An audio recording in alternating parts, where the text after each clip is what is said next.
اعوذ باللہ من الشیطان الرجیم بسم اللہ الرحمن الرحیم الحمد للہ الذی نور قلوب العارفین بنور معرفتہ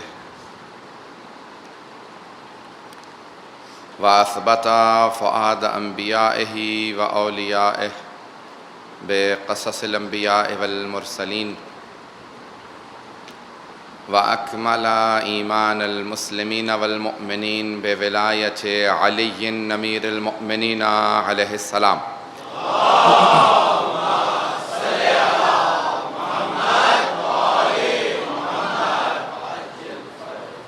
والصلاة والسلام والتحية والإكرام على أفضل الموجودات العبد المؤيد والرسول المسدد المصطفى الأمجد المحمود الأحمد أعني أبا القاسم محمد. اللهم صل على محمد وآل محمد وعجل فرجه وعلى روحه ونفسه وسهره ووصيه سید الاتقیاء والاسفیاء مولا الموالی امام المتقین علی بن ابی طالب.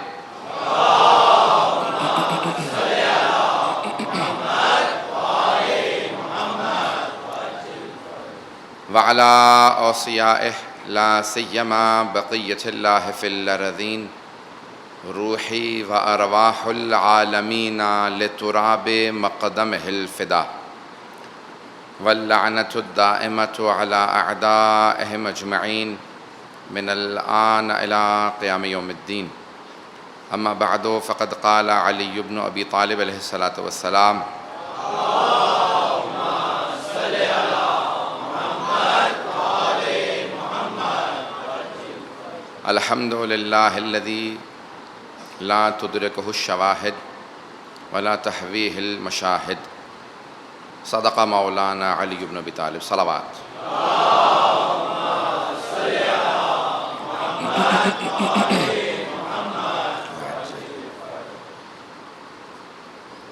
ان سلسلہ مجالس کے عنوان سے نہج البلاغہ کے مختلف خطبوں کو آپ کی خدمت میں پیش کروں گا اور کوشش یہ رہے گی کہ کچھ ان کی تشریح کی جائے. میں ترتیب نہج البلاغہ کے حساب سے نہیں چلوں گا بلکہ موضوعی لحاظ سے چلوں گا. جو پہلا موضوع لیا ہم نے وہ توحید، کل بھی ہم نے اس سے متعلق کچھ مطالب پیش کیے تھے، آج بھی، اور انشاءاللہ پھر کل کچھ اور مطالب پیش کروں گا نبوت سے متعلق. پھر خود مولا نے جو اپنے متعلق پیش کیا ہے ولایت و امامت کے عنوان سے وہ پیش کروں گا. تو مولا کے بے انتہا خطبے ہیں توحید سے متعلق، لیکن یہ دو خطبے بہت شاندار ہیں. خود سید رضی جنہوں نے نہج البلاغہ جمع کی ہے، نہج البلاغہ دو لفظ ہیں. نہج عروج یا معراج یا بلندی کو کہا جاتا ہے، بلاغہ جس کو اردو میں آپ فصاحت و بلاغت کہتے ہیں، یعنی کلام کے جب موتی پیرو جائیں اور ان کی معراج کو دیکھنا ہو تو کلام علی کو دیکھا جائے، اسے نہج البلاغہ کہا جاتا ہے.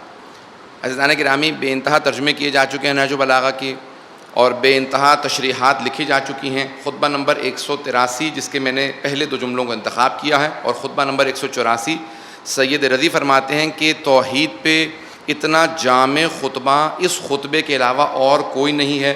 ان دو خطبوں کو خلاصہ کر کے آپ کے سامنے آج پیش کروں گا کچھ مطالب کو کہ مولا نے ایک خشک ترین موضوع ہے توحید، کہ ذات باری تعالیٰ کو سمجھا نہیں جا سکتا، اور سمجھانے والے اگر علی بن ابی طالب ہوں تو انسان یہ ادراک کر سکتا ہے کہ جو ہم سمجھے ہیں ابھی نہیں سمجھے.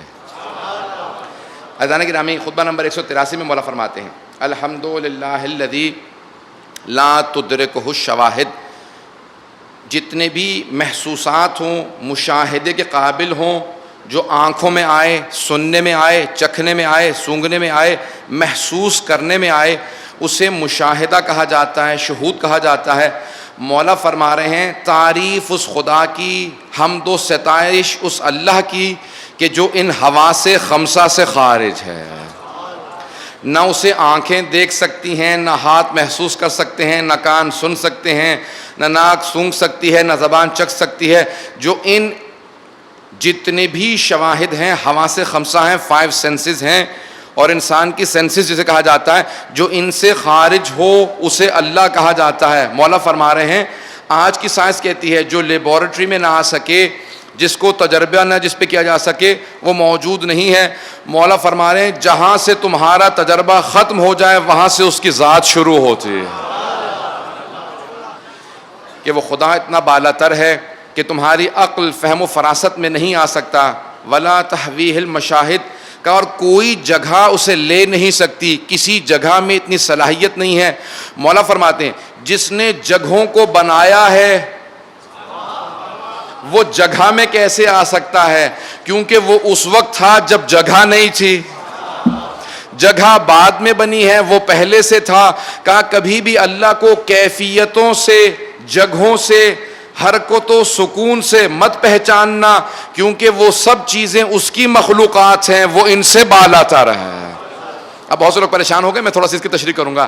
عزیزان گرامی، مولا فرماتے ہیں حرکت و سکون، ہلنا جلنا یا نہ ہلنا، بالکل سکون سے بیٹھے رہنا، کہا یہ دونوں چیزیں کبھی نہ یہ کہا جا سکتا ہے کہ اللہ حرکت میں ہے، نہ یہ کہا جا سکتا ہے کہ وہ حرکت میں نہیں سکون میں ہے۔ کہا کیونکہ حرکت و سکون کے بنانے والے کا نام خدا ہے۔ کہا حرکت و سکون سے جو بالاتر ہے وہ اللہ۔ عزیزان گرامی تھوڑی توجہ کیجیے گا، موضوع بہت خشک ہے، جتنا سادہ اور آسان بنا کے میں پیش کر سکتا ہوں پیش کر رہا ہوں، سارے مجمع کی توجہ رہے۔ عزیزان گرامی، مولا فرماتے ہیں کوئی جگہ اللہ کا احاطہ نہیں کر سکتی، کیونکہ جگہیں اس نے بنائی ہیں۔ کہ ابھی لوگ اس کی مخلوقات کو نہیں سمجھے، اسے کیا سمجھیں گے؟ تو اسی خطبے کے اندر، خطبہ نمبر 183 میں مولا نے مثالیں پیش کی ہیں۔ مولا فرماتے ہیں کبھی تم نے چیونٹی کو دیکھا ہے؟ کہ بہت چھوٹی سی ہوتی ہے۔ کہ کبھی اس کی باریکیوں کو دیکھو کہ اللہ نے اس کو ٹانگیں بھی دی ہیں، چلتی بھی ہے، آنکھیں بھی موجود ہیں، کھاتی بھی ہے، سردیوں میں ذخیرہ کرتی ہے، گرمیوں میں جمع کرتی ہے، باریک باریک ٹانگیں ہیں، اتنا وجود کہ ان باریک ٹانگوں پہ اللہ نے ایسا اس کو استوار بنایا ہے کہ کبھی گرتی نہیں ہے۔ پتہ نہیں توجہ ہے یا نہیں، کبھی گرتی نہیں ہے، ان ٹانگوں پہ چلتی رہتی ہے۔ کہ کبھی تصور کیا کہ وہ جو دانے جمع کرتی ہے اس میں سے کھاتی بھی ہوگی؟ جو دانہ اس سے بڑا ہے اللہ نے اسے ایسے دانت دے رکھے ہیں کہ درانتی کی طرح سے دانے کو کاٹ کے چبا کے کھا بھی لیتی ہے، ہضم بھی کرتی ہے۔ کیا کبھی تم اس کو خود دیکھو تو تم کبھی سمجھ نہ پاؤ گے اللہ نے اسے منہ بھی دیا ہے، آنتیں بھی دی ہیں۔ کہ اتنا باریک بین ہے وہ خدا کہ اتنی چھوٹی سی مخلوق بنانا چاہے، جب بڑی مخلوق بناتا ہے تو ہاتھی بنا دیتا ہے، اگر اسی کو چھوٹا کر کے بنانا چاہے تو چونٹی بنا دیتا ہے۔ کہا نہ اس کی بڑی مخلوق کو سمجھ سکتے ہو، نہ اس کی چھوٹی سی مخلوق کو سمجھ سکتے ہو۔ کہا اور اگر تم دیکھو گے تو کتنی مماثلت پائی جاتی ہے بڑی اور چھوٹی مخلوقات میں۔ ایک مچھر اور ہاتھی دونوں کی سونڈ ہوتی ہے، وہ اس سے خون چوستا ہے اور وہ اپنا پانی وہاں سے اسی اپنی سونڈ کے ذریعے لیتا ہے۔ کہا اللہ نے مخلوقات میں مماثلت بنائی ہے، لیکن وہ جو اللہ کے منکر ہیں مخلوقات کو سمجھے نہیں، اس کا انکار کر دیتے ہیں۔ عزیزان گرامی، چونٹی سے متعلق مولا نے کتنی تفصیل دی ہے اس خطبے کے اندر۔ عزیزان گرامی، ابھی چند برسوں پہلے ایک تحقیق سامنے آئی اور میں امریکہ کا ایک چینل دیکھ رہا تھا نیوز کا، کہ اس پہ نیوز بنائی انہوں نے اور دکھائی کہ ابھی بہت بڑے ایک سائنسدان نے دریافت کیا ہے کہ چیونٹیاں آپس میں کمیونیکیشن کرتی ہیں، گفتگو کرتی ہیں، کلام کرتی ہیں۔ یہ اب 2 برس پہلے ایک آدمی 17-18 سال سے چیونٹیوں پہ تحقیق کر رہا تھا، اس نے دریافت کیا کہ نہیں، یہ صرف ایسے جانور نہیں ہیں کہ جن کو کچھ پتہ نہ ہو کہ کیا ہو رہا ہے، یہ ایک دوسرے سے کمیونیکیٹ کرتی ہیں۔ کہا میں نے مسلسل خوردبینیں لگا کے دیکھا ہے، یہ رابطہ کرتی ہیں۔ نہیں توجہ عزیزان گرامی، یہ رابطہ کرتی ہیں۔ کیا اگر قرآن کی تلاوت کیجئے گا، جناب سلیمان کے واقعے کے اندر موجود ہے کہ ایک چونٹی نے ساری چونٹیوں سے کہا بلوں میں گھس جاؤ، فوج آ رہی ہے، پاؤں میں روندی جاؤ گی۔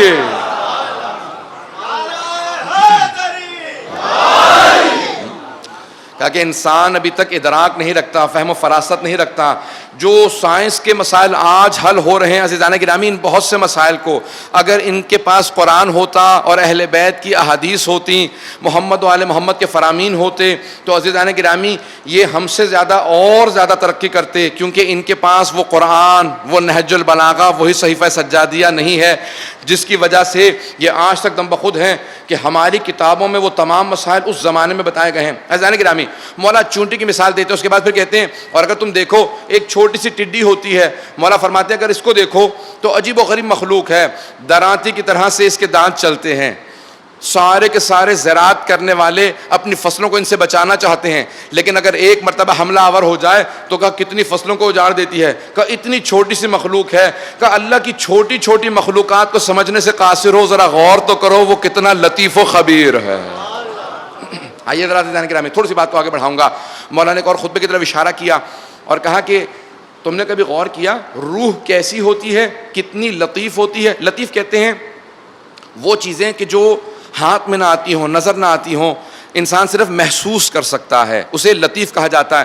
انگریزی میں سٹل کہتے ہیں، اب اردو محدود ہے، بہت سے الفاظ جب ڈکشنری میں دیکھیں تو وہ تشریح کر دیتے ہیں لیکن اس کا متبادل لفظ نہیں دیتے۔ تو عزیزان گرامی، اب اللہ کے ناموں میں سے ایک نام ہے وہ اللطیف، اللہ لطیف ہے، خبیر ہے، اللہ لطیف ہے، اور اس نے کہا کہ بہت سی چیزیں لطیف ہیں۔ ہوا ہاتھ میں نہیں آتی ہے، انسان محسوس کر سکتا ہے کہ ہوا چل رہی ہے، اور جب ہوا چل رہی ہوتی ہے تو آپ کو دیوار کے پیچھے سے بھی، دروازے کے پیچھے سے آواز یا اس کے چلنے کے آثار بتا رہے ہوتے ہیں کہ ہوا چل رہی ہے، دیکھ نہیں رہے لیکن آثار بتا رہے ہیں ہوا چل رہی ہے۔ مولا فرماتے ہیں کبھی تم نے غور کیا کہ ایک روح جو ایک بچے میں ہوتی ہے، تھوڑی سی توجہ کیجیے گا، کہ ایک روح جو ایک بچے میں ہوتی ہے وہ بچہ بطن مادر میں ہے، کا دو روحیں ہیں، ایک ماں کی روح اور ایک وہ بچہ جو اس ماں کے بطن میں ہے اس کی روح کا۔ کبھی غور کیا کہ وہ بچہ بطن مادر میں مر جاتا ہے، کبھی دیکھنے میں آیا کہ باہر سے کسی فرشتے نے کہا ہو ایک روح جو باہر ہے رک جائے، دوسری روح جو بطن کے اندر ہے وہ میرے ساتھ چلے؟ کہا یا فرشتہ اس کے ساتھ تھا جو اس کو لے گیا، یا باہر سے آنے کے بعد ایک کو دنیا سے فنا کر گیا دوسرے کو چھوڑ گیا؟ کہ آج تک دنیا سمجھنے سے قاصر ہے کہ وہ بچہ جو ماں کے بطن میں ہوتا ہے، ماں کو خراش آئے بغیر وہ مر کیسے جاتا ہے؟ کہ ابھی تک لوگ روح کو نہیں سمجھے، روح کے خالق کو کیا سمجھیں گے؟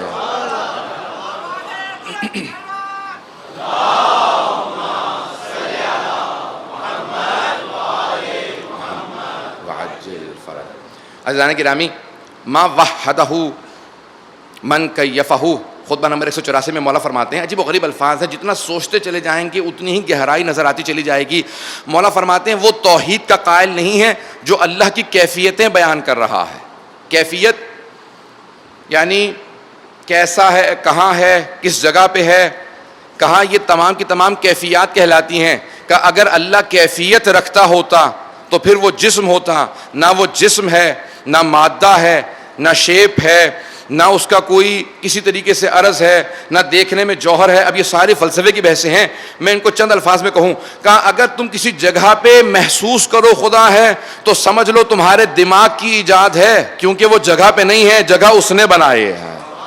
اگر محسوس کرو کہاں ہے اور سوچنے لگو تو رک جانا، کیونکہ جہاں تم اس کی ذات سے متعلق، اس کے وجود سے متعلق سوچو گے تو ایک ایسا سمندر ہے، غرق ہو جاؤ گے، کبھی باہر نہیں آ سکو گے۔ اس کی ذات سمجھ سے بہت بالا تر ہے، اس کا وجود سمجھ سے بہت بالا تر ہے۔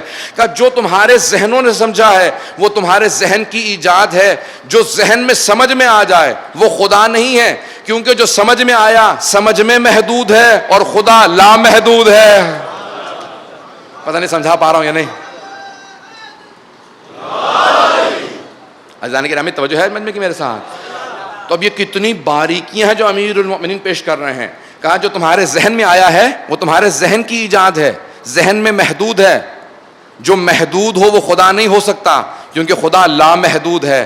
بس جتنا سمجھتے جاؤ یہ کہتے چلے جاؤ کہ لیسا کمثلہ شیء، کوئی شے اس جیسی نہیں ہے۔ عزیزان گرامی اگر امیر المؤمنین یہ تمام ابعاد نہ سمجھاتے، یہ تمام کی تمام کیفیتیں نہ سمجھاتے تو کوئی دنیا میں سمجھ نہیں سکتا تھا۔ آئیے ذرا میں کچھ اور زاویے پیش کرنا چاہتا ہوں خطبے کے برائے خوشنودی محمد و آل محمد صلوات۔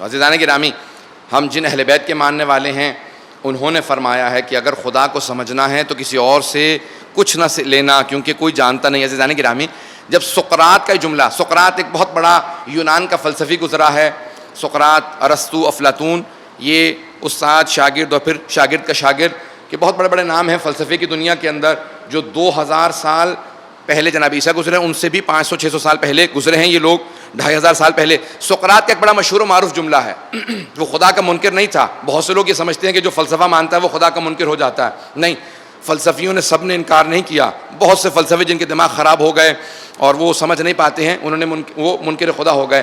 تو سقراط کا جملہ مولا کے سامنے پیش کیا گیا. سقراط نے کہا تھا کہ اللہ سبحانہ و تعالیٰ نے سارے لوگوں سے کہا کہ فرار کرو, میں شکار کروں گا. کہا این المفر, انسان فرار کر کے جائے تو کہاں جائے؟ شکار کرنے والا ہر جگہ پہ محیط ہے, ہر جگہ اس کے قبضے میں ہے, وہ جگہ سے باہر ہے, جگہ محدود ہے, وہ لامحدود ہے.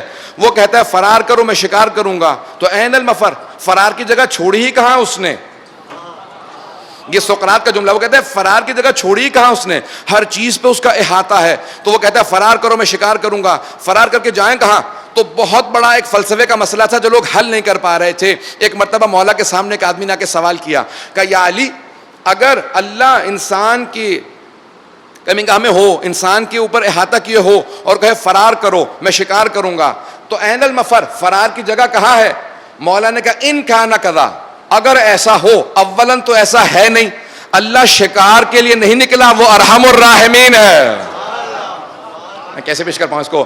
عزیزان گرامی, مولا فرماتے ہیں شکار کے لیے نہیں نکلا, وہ ارحم الراحمین ہے. لیکن مولا فرماتے ہیں کہ اگر کوئی گنہگار ہو اور عذاب الہی سے فرار کر رہا ہو تو این المفر, اگر کوئی سوال کرے فرار کہاں کرے, تو کہا ففروا الی اللہ, فرار کر کے خود خدا کے پاس چلے جاؤ.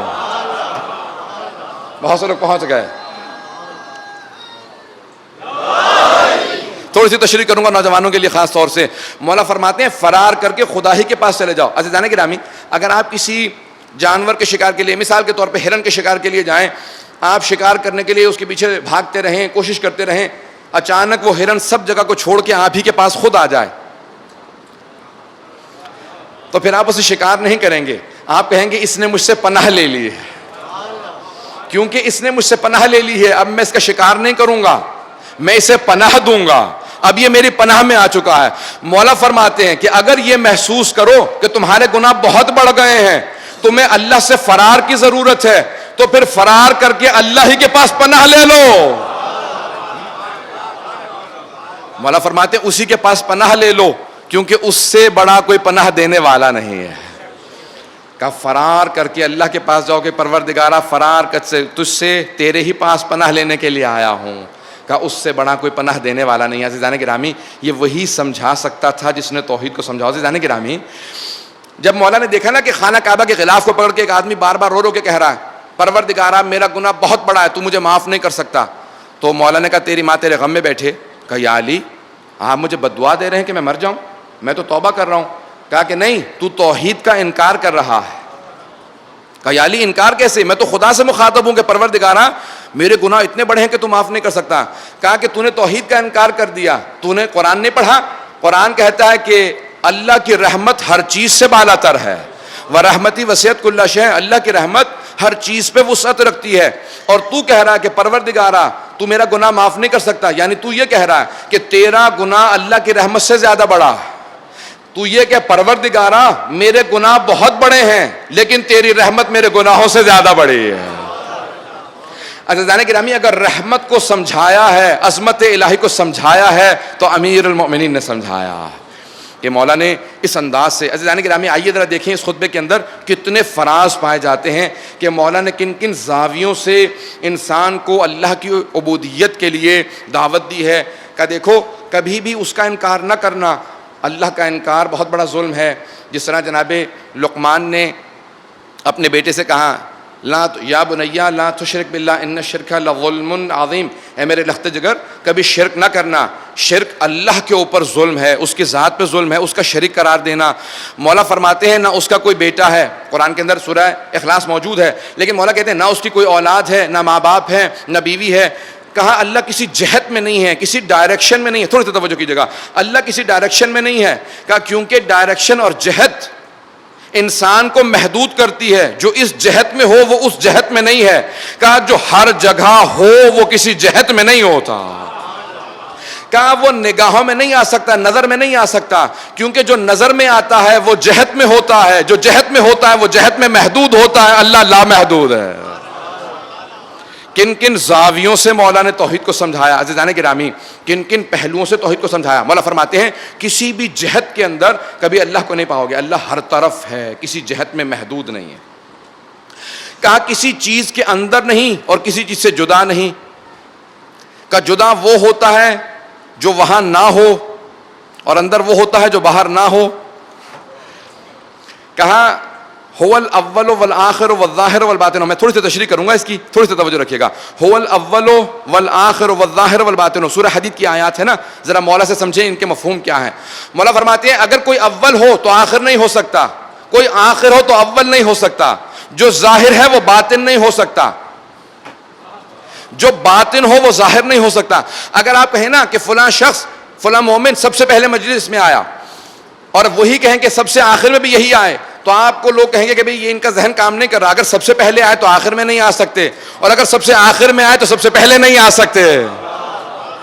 اللہ کہہ رہا ہے هو الاول والآخر، وہ پہلا بھی ہے وہی آخری بھی ہے. وہو بکل شیء محیط، وہ ہر چیز پہ محیط ہے. اول ایسے ہے کہ اس سے پہلے کوئی تھا ہی نہیں، اور آخر ایسے ہے کہ اس کے بعد کوئی ہوگا ہی نہیں. اس لیے نہ اس سے پہلے کوئی تھا نہ اس کے بعد کوئی آنے والا ہے. وہی ظاہر ہے وہی باطن ہے، وہی ہر چیز پہ قدرت رکھنے والا ہے. جب پوچھا مولا سے کہ مولا کس طرح سے ہر چیز پہ قدرت رکھتا ہے، جو مثال پیش کی ہے میں اس کو پیش کرنا چاہتا ہوں. مولا کیسے قدرت رکھتا ہے، کتنی قدرت رکھتا ہے. اب دو لوگوں نے ایک ہی سوال کیا. ایک بہت بڑا سائنسدان ہے، بہت بڑا اپنے زمانے کا عالم ہے، اور دوسرا بہت ایک سادہ بدو عرب ہے، دیہاتی، بالکل سادہ آدمی ہے. امام اسے کہتے ہیں جو کسی سے لاجواب نہ ہو. کوئی اسے سوال کر کے یہ نہ کہے، امام کہے کہ میں سوچ کے بتاؤں گا، دیکھ کے بتاؤں گا، مجھے نہیں معلوم معاذ اللہ. جو فوراً فی الفور اسی زبان میں، اسی وقت، اسی لہجے میں، اسی رفتار سے جس رفتار میں سوال آئے جواب دے، اسے حجت خدا کہا جاتا. تو اب امام سے سوال کیا، کہا کہ مولا دو لوگوں نے ایک ہی سوال کیا. کہا یا علی انڈے کے چھلکے کو، اور امام صادق سے بھی روایت موجود ہے، انڈے کے چھلکے کو آیا بڑا کیے بغیر یہ پوری کائنات اللہ اس چھلکے میں رکھ سکتا ہے؟ جب سائنسدان نے یہ سوال کیا تو مولا نے کہا یہ اللہ کی قدرت پہ سوال نہیں ہے، یہ چھلکے کی، انڈے کے چھلکے کی صلاحیت پہ سوال ہے. پتہ نہیں توجہ ہے یا نہیں. مولا فرماتے ہیں یہ اللہ کی قدرت پہ سوال نہیں ہے، قدرت الہیہ اس سے بالا تر ہے، لیکن آیا اس انڈے کے چھلکے میں صلاحیت ہے کہ کائنات کو لے لے؟ کتنا گہرا جواب ہے مولا کا. مولا فرماتے ہیں یہ قدرت الہی سے متعلق سوال نہیں بلکہ صلاحیت سے متعلق سوال ہے. اگر کوئی کہے کہ معاذ اللہ کسی نبی کو جہنم میں ڈال سکتا ہے، کہا نہیں، یہ اللہ کی قدرت پہ سوال نہیں ہے، اس نبی کی اہلیت پہ سوال ہے. نبی اس اہل نہیں کہ معاذ اللہ ان کو جہنم میں بھیجا جائے. کہ اس لیے یہ سوال قدرت الہی پہ نہیں ہے. عزیزان گرامی جب ایک بدو عرب نے، ایک بہت ہی سادہ اور عام سے آدمی نے سوال کیا، کہا یا علی کیا یہ پوری کائنات بغیر چھوٹے کیے، انڈے کے چھلکے کو بغیر بڑا کیے، اللہ یہ ساری کائنات انڈے کے چھلکے میں رکھ سکتا ہے؟ کہا کہ ایسا کر نہیں سکتا، ایسا کر دیا ہے. کہا یا علی کیسے؟ کہا مجھے یہ بتا انڈے کا چھلکا زیادہ بڑا ہے یا تیری آنکھ زیادہ بڑی ہے؟ کہا انڈے کا چھلکا زیادہ بڑا ہے. کہا کہ دیکھ تیری آنکھ چھوٹی ہے، جہاں پہ کائنات میں دیکھتا ہے ہر شے تیری آنکھ میں آ جاتی ہے، نہ آنکھ بڑی ہوتی ہے.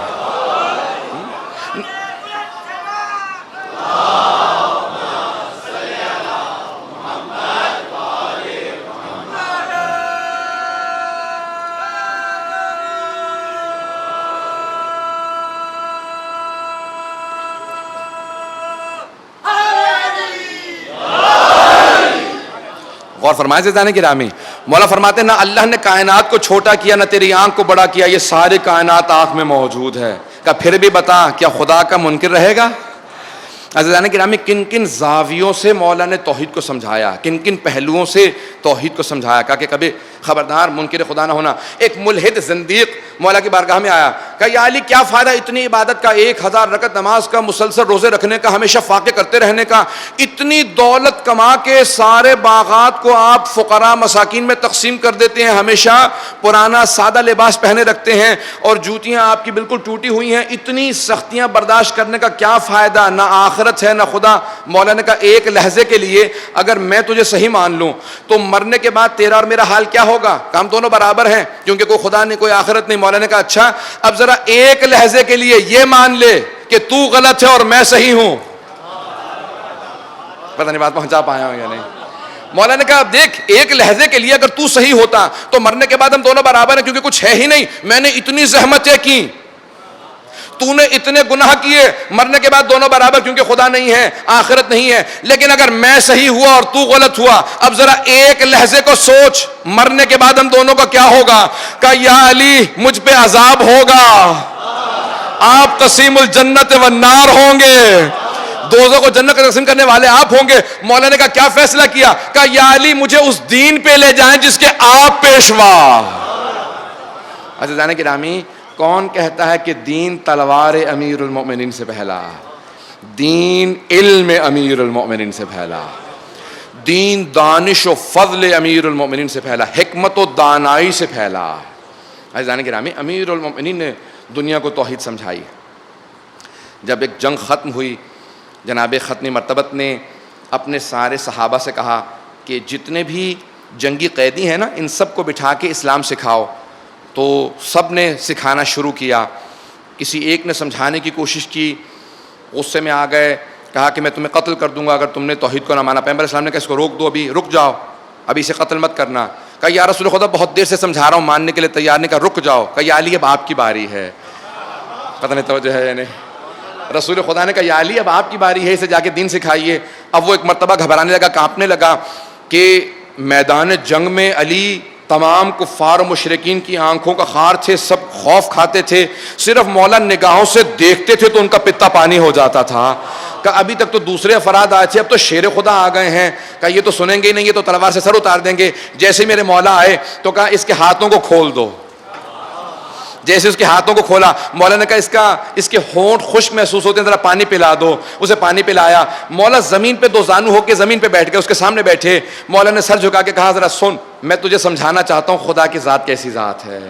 کچھ دیر تک سنتا رہا، ایک مرتبہ آنکھوں میں آنسو آئے۔ کہا یا علی یہ عجیب و غریب کردار ہے، میدان جنگ میں آپ سے زیادہ دلیر نہیں دیکھا اور یہاں پہ آپ سے زیادہ متواضع منکسر مزاج نہیں دیکھا۔ کہ وہاں تو لڑ رہا تھا، یہاں دین سیکھ رہا ہے۔ کہا جب تو دین سیکھنے کے لیے آیا ہے تو میں دین ایسے پیش کروں گا۔ کہا کہ یا علی آپ کو کس نے سکھایا؟ کہا دین اللہ سبحانہ و تعالیٰ نے دیا ہے حبیب خدا کو اور علی مرتضیٰ کو۔ عزیزان گرامی جب مولا نے اس انداز سے دین پیش کیا، ہر آدمی کہتا تھا کہ ہم دین پہ عمل کرنا چاہتے ہیں۔ توحید امیر المومنین کے کردار سے، ان کی عظمت سے، ان کے مقام سے پھیلی ہے لوگوں کے اندر۔ عزیزان گرامی توجہ کیجیے گا کہ مولا نے توحید کو کس طرح سے سمجھایا ہے۔ مولا نے ایمان کے، اسلام کے، تقوی کے مختلف درجات لوگوں کے سامنے بیان کیے ہیں اور ہر طرح سے لوگوں کو سمجھایا کہ کس طرح سے توحید انسان کو سمجھ میں آ سکتی ہے، کیفیات سے بالا تر۔ یہ اب سڑے بہت خشک موضوعات ہیں، بڑے بڑے سخت موضوعات ہیں جن کو میں کوشش کر رہا ہوں جتنا ہو سکے سادہ اور آسان کر کے پیش کروں۔ برائے خوشنودی امیر المؤمنین صلوات۔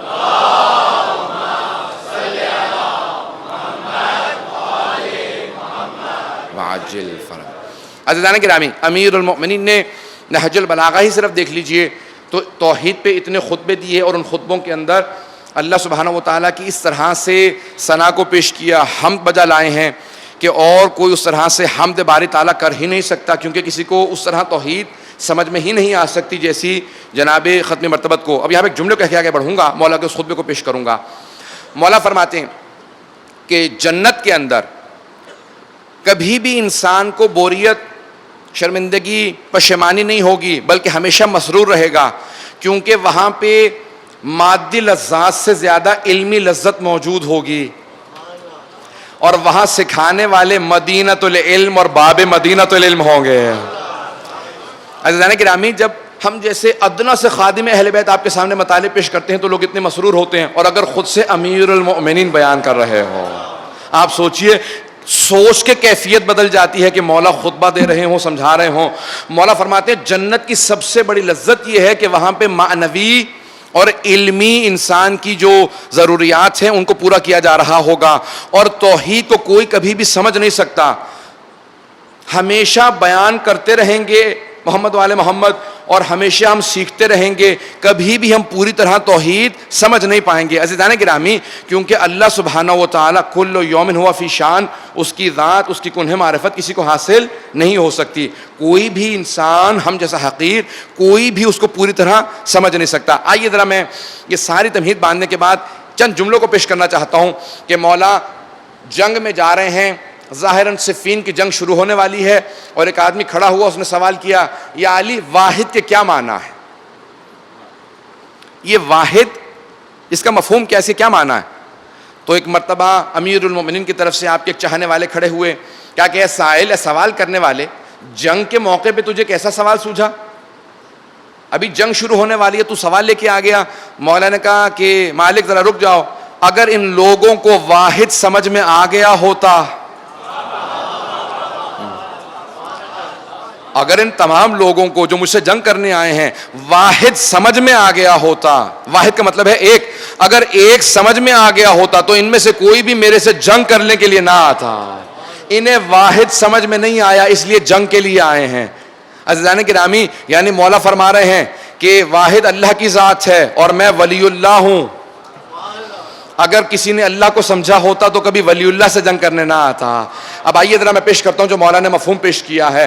مولا فرماتے ہیں واحد جب کہا جاتا ہے تو بعض اوقات ذہن میں اثنین ہوتا ہے. جب ہم کہتے ہیں نا ایک, تو کئی مرتبہ اس ایک کا دوسرا موجود ہوتا ہے. کہا ایک اور اس کے بعد پھر دو. کہا جب بھی ایک ذہن میں آئے اور اس کے ساتھ دو آئے تو کہا ایسا ایک اللہ نہیں ہو سکتا, کیونکہ اس کا کوئی دوسرا نہیں ہے. یہ صرف امیر المومنین سمجھا سکتے تھے. مولا فرماتے ہیں گنتی کے اعداد میں کبھی بھی اللہ کو مت لے کے آنا, جو گنتی میں آئے وہ خدا نہیں ہے, جو گنتی سے بالا تر ہو وہ خدا. عزیزان گرامی, علمی موضوعات ہیں. مولا فرماتے ہیں ایک جب بھی اس کا دو موجود ہو تو نہیں. کہا کہ یہ اللہ کے لیے جائز نہیں. کہا ایک جس کے اعضاء اور جوارح سوچ میں آتے ہوں, کہا وہ اللہ پہ جائز نہیں. توجہ سمجھ میں کہ میرے ساتھ. مولانا فرماتے ہیں کہ وہ ایک جس کے اعضاء و جوارح, جب کہتے ہیں نا ایک, یہ فلاں ایک آدمی ہے, اس کا سر ہے, ہاتھ ہے, پاؤں, ٹانگیں, سب کچھ جسم. کہا جب کہو ایک اور اعضاء و جوارح ذہن میں آتے ہوں تو کہا وہ خدا نہیں ہو سکتا, کیونکہ وہ جسم و جسمانیت سے منزہ ہے. کہا اور جب ایک کہو ذہن میں نہ دو آتا ہو اور نہ کوئی اور آتا ہو, وحدہ لا شریک آتا ہو, اور وہ ایک احد کے مترادف ہو جس میں نہ جسم کا تصور ہو نہ اس کا کوئی ثانی ہو, تو وہ ایسا واحد ہے جو صرف وحدہ لا شریک ہے. مولا فرماتے ہیں اللہ کے علاوہ اور کوئی نہیں ہے, کیونکہ اس کا کوئی ثانی نہیں ہے, اس کا کوئی دوسرا نہیں ہے. کہا کہ اللہ سبحانہ و تعالیٰ نے اپنی مخلوقات کے اندر کچھ ایسے اپنے بندے خلق کیے ہیں کہ جن کو دیکھنے کے بعد یقین ہو جاتا ہے کہ خدا ہے. جب اس کے بندے ایسے ہیں تو خالق کیسا ہوگا. اور یہ اشارہ اہل بیت علیہ السلام کی طرف ہے. عزیزان گرامی, توحید کی جتنی بھی پیچیدگیوں کو پیش کیا جائے, جتنی باریکیوں کو پیش کیا جائے, آئیں ذرا میں آپ کے سامنے مولا کی زبان سے کچھ دعاؤں کو پیش کروں گا, اور اس کے بعد پھر انشاءاللہ مصاحب کی طرف آ جاؤں گا. کس طرح سے اہل بیت علیہ السلام نے, امیر المومنین نے توحید کو سمجھایا. عزیزان گرامی, ظلم کے باوجود, ظلم برداشت کرنے کے باوجود جو توحید کا انکار نہ کرے وہ سب سے بڑی علامت ہے اللہ کے وحدہ لا شریک ہونے کا. جتنا شدت سے اہل بیت علیہ السلام پہ ظلم کیا گیا, اس کے باوجود بھی وہ سجدے کرتے نظر آتے ہیں, وہ اس کی تسبیح بجا لاتے نظر آتے ہیں. میں مولا کی زندگی سے کچھ باتیں پیش کرنا چاہ رہا ہوں, اور انشاءاللہ کیونکہ خوش موضوع تھا, ایک دو واقعات تاکہ نوجوانوں کی توجہ میرے ساتھ رہے. بچوں اور نوجوانوں کے لیے خاص طور سے یہ ایک یا دو واقعات پیش کروں گا. صلوات پڑھیں مولا امیر المومنین کی خوشنودی کے لیے.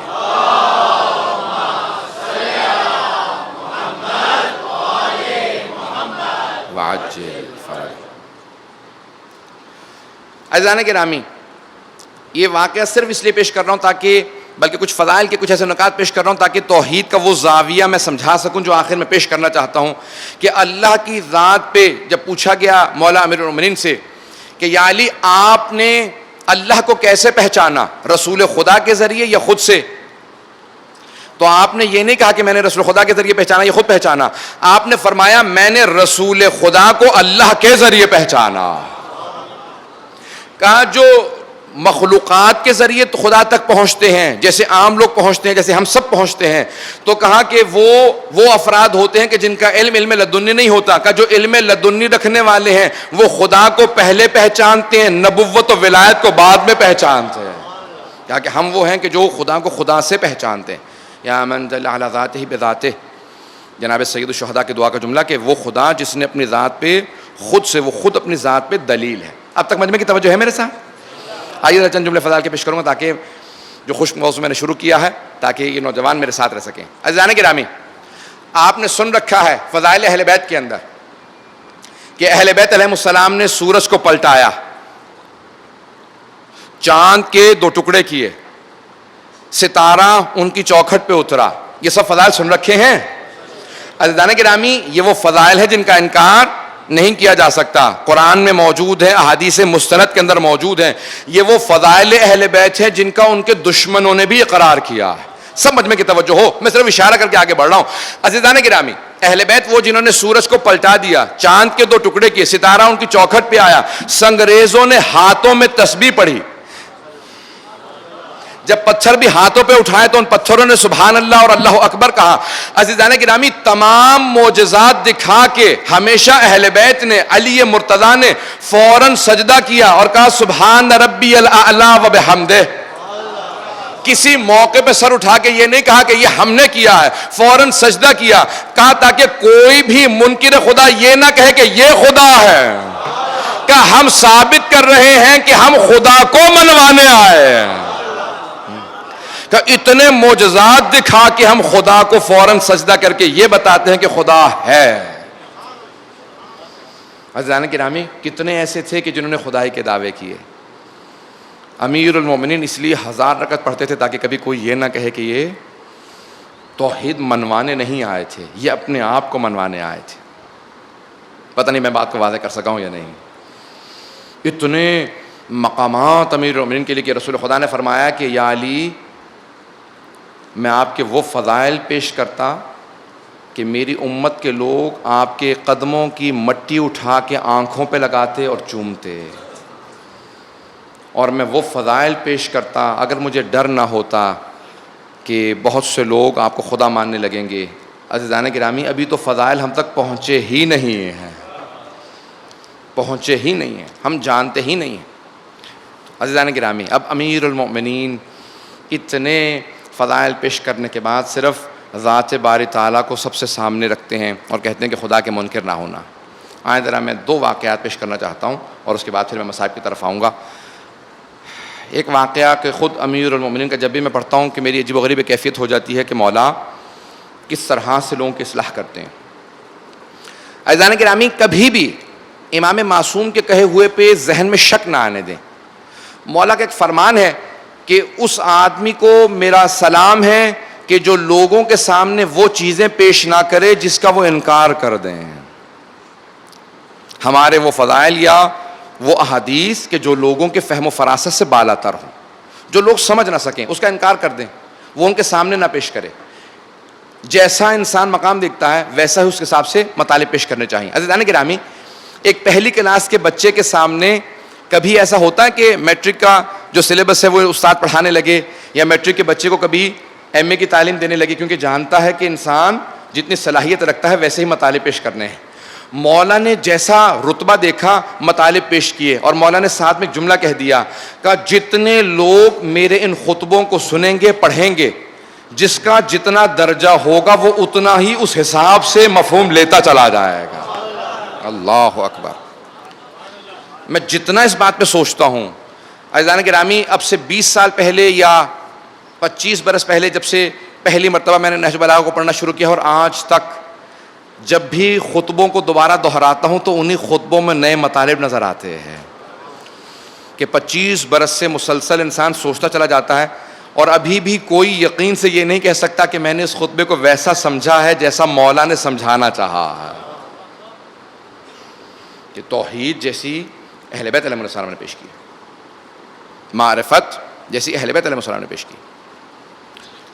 جس واقعے کو پیش کرنا چاہ رہا ہوں کہ کبھی شبہ اور شک نہ آنے دیں. شاید میں نے کبھی پیش کیا ہو، آپ نے سنا ہو. عزیزان گرامی، مولا نماز پڑھا رہے ہیں مسجد کوفہ میں، اور آپ کے بہت سے چاہنے والے آپ کے پیچھے نماز پڑھ رہے ہیں. کوفے میں سب اپنے چاہنے والے نہیں تھے، ہر طرح کے لوگ موجود تھے. جب نماز مکمل ہوئی، مولا نماز پڑھا کے جا رہے تھے، یا بیت الشرف جا رہے تھے، یا اپنے باغات کی طرف جا رہے ہوں گے. ظہر کے بعد کا وقت تھا. جب باہر نکلے تو دیکھا کہ آپ کا ایک صحابی چاہنے والا، اس نے کوئی ایک ظرف کے اندر دہی رکھی ہوئی تھی، اس کو دیکھا، اٹھایا، دیکھا اس پہ ایک نشان بنا ہوا جیسے کسی نے کچھ کھا لیا ہو. تلاش کرنے لگا تو دور سے اس کی ایک نجس جانور پہ نگاہ پڑی، اور اس نجس جانور کے کتے کے منہ پہ ایک نشان بنا ہوا تھا جیسے اس نے دہی کھائی ہے. وہ پھینکنے لگا. مولا نے کہا رک جا، یہ دہی پاک ہے. توجہ ہو مجمع کی میرے ساتھ. مولا نے کہا رک جا، دہی کو مت پھینکنا، یہ دہی پاک ہے. کہا یا علی، آپ آگے تھے، میں پیچھے تھا، جب میری نگاہوں کے اندر نہیں آیا کہ یہاں پہ کس نے اس دہی کو کھایا ہے تو آپ کو کیسے معلوم؟ مولا نے کہا اپنے امام پہ شک نہ کر. جب میں کہہ رہا ہوں تو اس دہی کو لے جا، یہ دہی پاک ہے. اس نے پھر بھی سنا نہیں، دہی کو پھینکا اور گھر چلا گیا. کچھ ہی دنوں بعد وہ بکرا ذبح کر رہا تھا، ہاتھوں میں چھری تھی، خون بہ رہا تھا، اور خون بہتا ہوا کپڑوں پہ لگ چکا تھا. اچانک آواز آئی قتل ہو گیا، قتل ہو گیا.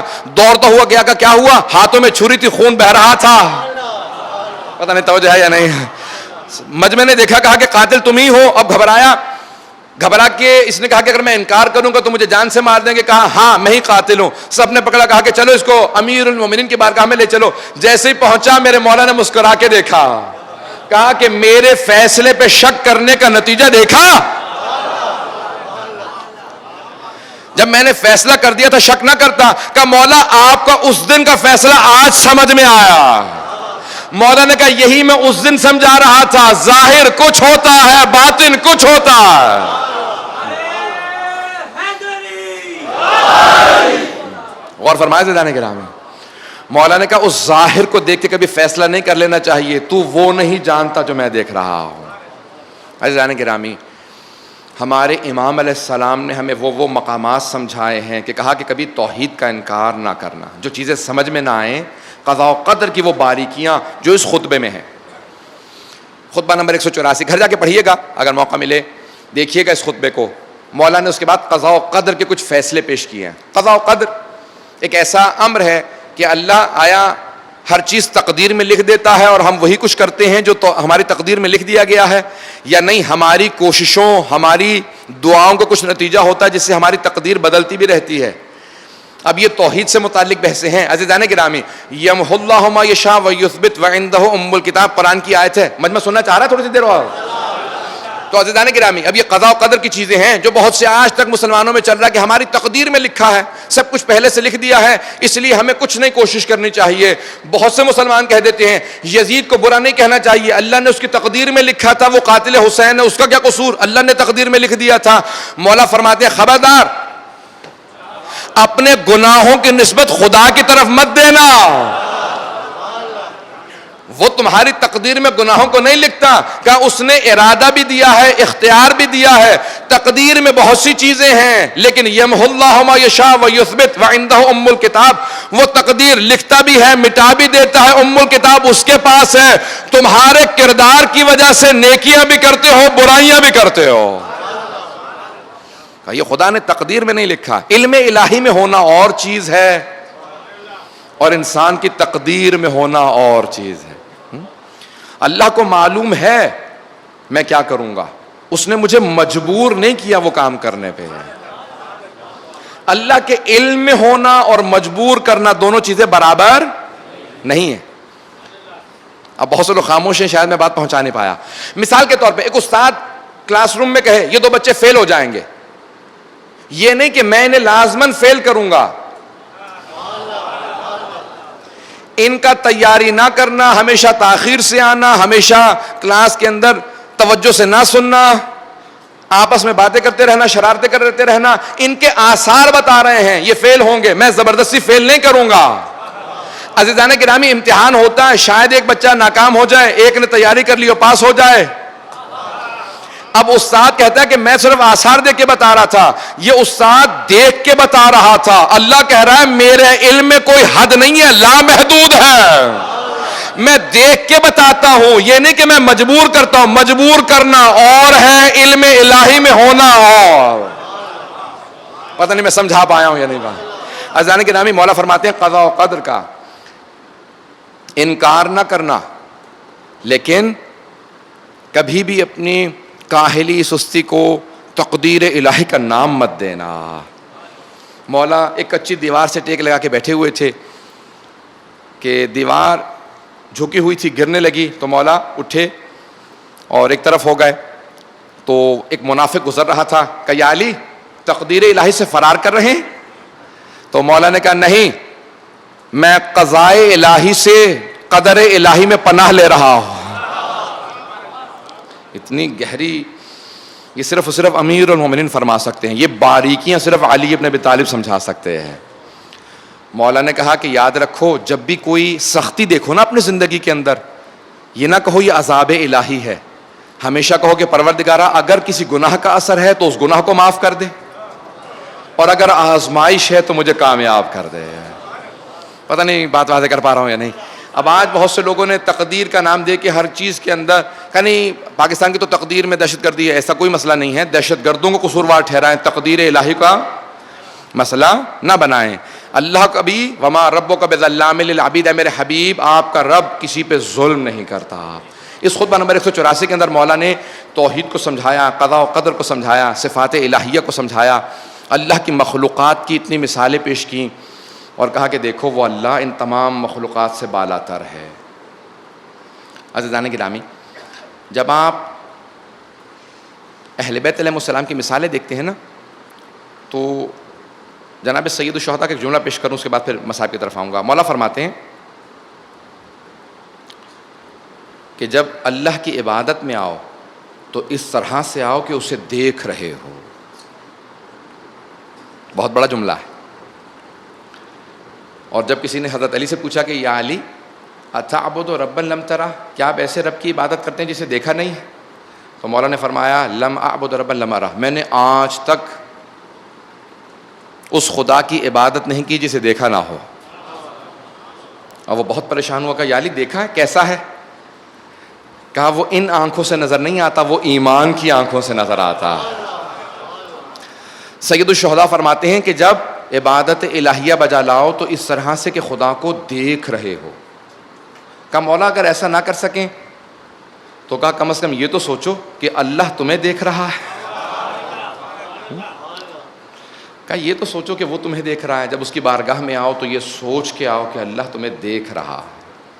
عزیزان گرامی، اگر آپ اکیلے عبادت کر رہے ہوں تو کس طرح سے عبادت کرتے ہیں، اور اگر لوگوں کے درمیان کھڑے ہوں تو انسان تھوڑا سا کانشیس ہو جاتا ہے نا، اس کا ضمیر کے لوگ دیکھ رہے ہیں.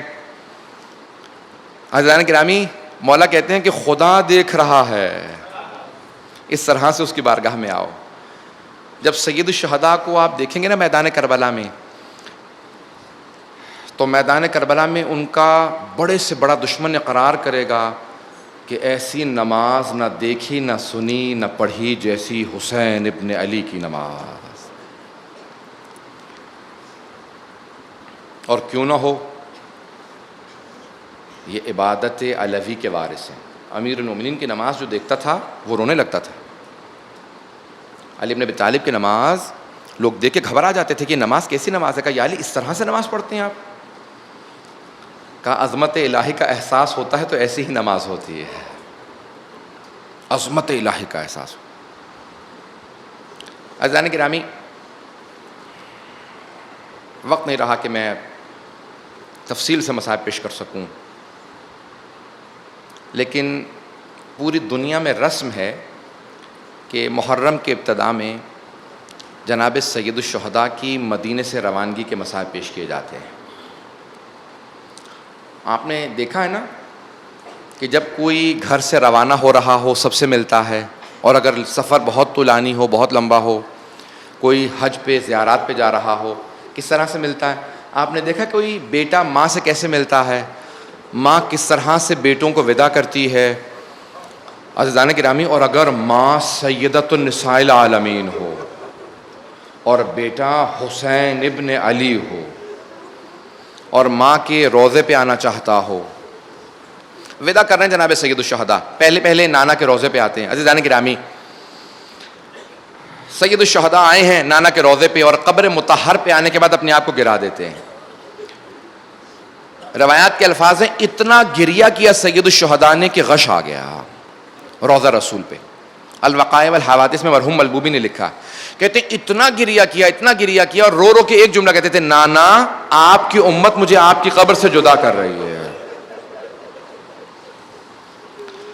نانا آپ کی امت مجھے رہنے نہیں دیتی مدینے میں، نانا میں مدینہ چھوڑ کے جا رہا ہوں۔ خود ہی فرماتے ہیں کہ ایک مرتبہ جب سید الشہداء غش کر کے قبر مطہر پہ گر گئے نا، تو خود ہی فرماتے ہیں کہ میں نے دیکھا میرے نانا اٹھے، مجھے سینے سے لگایا، کہا کہ ان اللہ شاء ان یراک قتیلا، کا مشیت الہی یہ ہے کہ آپ قربانی دیں تاکہ دین بچ جائے۔ اب کوئی سوال کیا سید الشہداء نے اس مقام پہ؟ ایک سوال کیا، کیونکہ نانا نے کہا تھا نا بہنوں کو ساتھ لے جائیے گا، تو جانتے کیا کہا؟ کہا نانا میری بہنوں سے متعلق کیا فیصلہ خدا کا؟ کہا ان اللہ شاء ان یراہن سبایا، کا مشیت الہی یہ ہے کہ وہ قیدی بنائے جائیں گے۔ اجرکم اللہ، اجرکم اللہ۔ مشیت ارادہ نہیں، مشیت میں ارادے میں فرق ہے، وقت نہیں ہے اب کہ میں تفصیل میں جا سکوں۔ عزیزان گرامی، مشیت کہا کہ مشیت یہ ہے کہ آپ قربانی پیش کریں گے اور آپ کی بہنیں قیدی بنیں گی۔ بس سید الشہداء نے ایک بات سنی کہ میری بہنیں قیدی بنائی جائیں گی۔ بڑے بڑے علماء نے، جو مقتل لکھنے والے ہیں نا، سب نے جملہ لکھا ہے کہ سید الشہداء سے پوچھا جاتا تھا کہ مولا سب سے زیادہ صدمہ کس بات کا ہے؟ جناب علی اکبر کے کلیجے میں برچھی لگنے کا، جناب عباس کے بازو قلم ہونے کا، جناب قاسم کے لاشے کے پامال ہونے کا، جناب علی اصغر کے کان میں تیر لگنے کا؟ کہا نہیں، دو باتوں کا صدمہ سب سے زیادہ، ان سب باتوں کا صدمہ ہے لیکن دو باتوں کا صدمہ سب سے زیادہ ہے۔ کہا کون سی دو باتوں کا؟ کہا پہلے مجھے بچوں کی پیاس کا بڑا صدمہ، کہ جب بھی خیمے میں جاتا ہوں اور میری بچیاں کہتی ہیں بابا العطاش، بابا پیاس لگی ہے، جب کوئی سکینہ تڑپ کے کہتی ہے نا بابا مجھے پیاس لگی ہے، کہ میرا کلیجہ چھلنی ہونے لگتا، میرا دل منہ کو آتا، کہ میری غیرت برداشت نہیں کرتی۔ ساقی کوثر کی پوتیاں، کہ ذریت رسول خدا، خاتون جنت کی پوتیاں اب اس طرح سے پیاسی ہیں۔ کہ مولا کون سی دو باتیں؟ آپ نے کہا دو باتیں سب سے بڑا صدمہ آپ کے لیے، ایک بچوں کی پیاس اور دوسری کہ میری بہنوں کا پردہ، کہ دوسرا میری بہنوں کا پردہ مجھے بڑا رلاتا ہے، جب سے ذہن میں ہے میری بہنوں کا پردہ چھنے گا۔ اجرکم اللہ۔ بس میں کیسے پیش کروں گا؟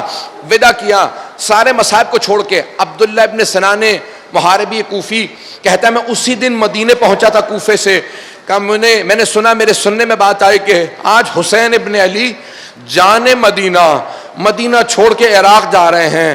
کہ میں فوراً پہنچا دیکھنے کے لیے، کہ میں نے جا کے دیکھا حسین مسند بچھائے بیٹھے ہیں، کہ مسند بچھی ہے، سید الشہداء تشریف فرما ہے۔ کہ میں نے دیکھا، لوگوں سے سوال کیا کہ یہ اتنا خوبصورت جوان کون ہے جو سارے مشکیزیں اونٹنیوں پہ لگا رہا ہے؟ کہ اس کا نام عباس ابن علی ہے، کہ اسے قمر بنی ہاشم کہا جاتا ہے، کہ بہت قداور، بہت طاقتور جوان تھا، سارے مشکیزیں لگا رہے تھے کہ کوئی بچہ پیاسا نہ رہ جائے، کسی بیوی کو پیاس کا شکوہ نہ ہو۔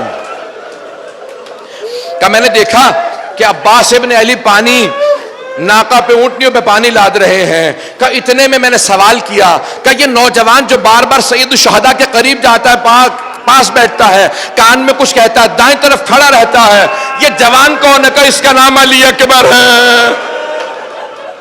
کہ وہ جو بائیں طرف کھڑا ہے وہ کون ہے؟ کہ اس کا نام قاسم ہے. اجرکم اللہ. کہ اتنے میں اچانک جناب سید الشہداء نے فہرست دی, عباس یہ فہرست ہے, ان کو سوار کر دینا. پھر ایک مرتبہ جناب عباس آئے, کہا مولا یہ جو بیویوں کی فہرست ہے, کہا عباس یہ بہن زینب کو دے دو. جناب زینب بتائیں گی کس کس بیوی کا نام آیا ہے. میں یہاں پہ رک کے صرف اشارہ کروں گا, وقت نہیں ہے, لیکن ہاتھ جوڑ کے کہوں گا, اے اولاد والو, خدا کسی کو اولاد کی آزمائش نہ دے. ایک مرتبہ جب فہرست پڑھی گئی, کسی بچی کا نام نہیں آیا. وہ تڑپ کے کہنے لگی, بابا میں بیمار نہیں ہوں.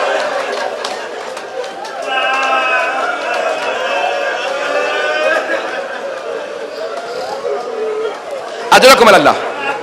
میں نے چھوڑ دیا, میں مسئلہ آگے بڑھ رہا ہوں. آپ سنتے آئے ہیں نا ممبروں سے کہ ایک مرتبہ کسی بچی نے کہا, بابا اماں رباب سے کہیں گے بچہ مجھے دے جائے, میرا دل بہلتا رہے گا. ایک مرتبہ جناب رباب سے بچے کو لیا, جناب سید الشہداء نے کہا نہیں اس کا نام ہے. کہا بابا میرے پاس رہنے دے. کہا اچھا اگر آپ کے پاس رکے تو پھر آپ کے پاس. ایک مرتبہ کان میں کچھ کہا, بچہ فوراً سید الشہداء کی گود میں آیا.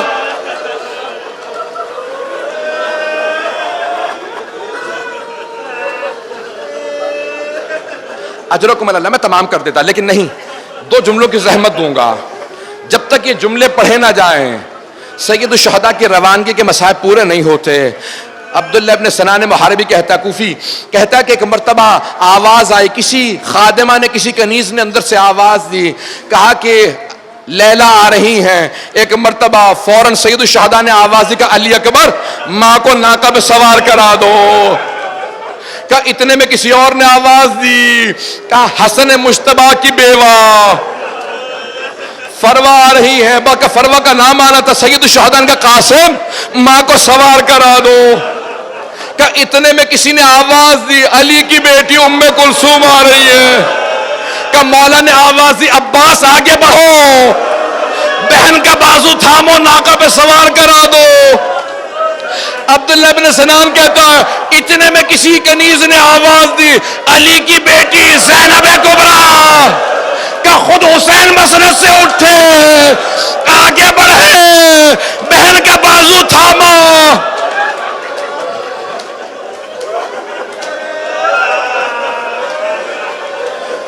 اجرکم اللہ.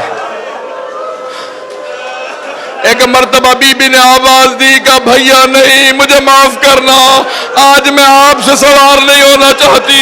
آواز دی کہ عباس بہن کو سوار کراؤ. کہ بھیا عباس آج آپ سے بھی نہیں. کہ علی اکبر آگے بڑھو. کا نہیں. ایک مرتبہ کا اونا محمد ماں کو نالین پہناؤ. کہ اونا محمد رک جاؤ, بھیا مجھے آج وہ سوار کرائے جو 11 محرم کو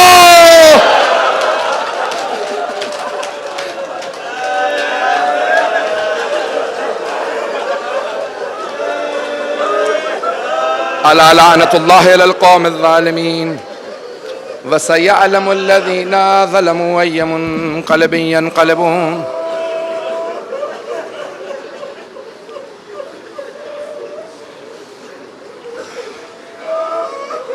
مختصر سی دعا کرواؤں گا. پروردگارا واسطہ بیویوں کی اسیری کا, جناب امام زمانہ کا ظہور دیکھنا نصیب فرما, دشمنان اہل بیت کو نیست و نابود فرما. پروردگارا جتنے افراد نے التماس سے دعا کی سب کی دعائیں مستجاب فرما.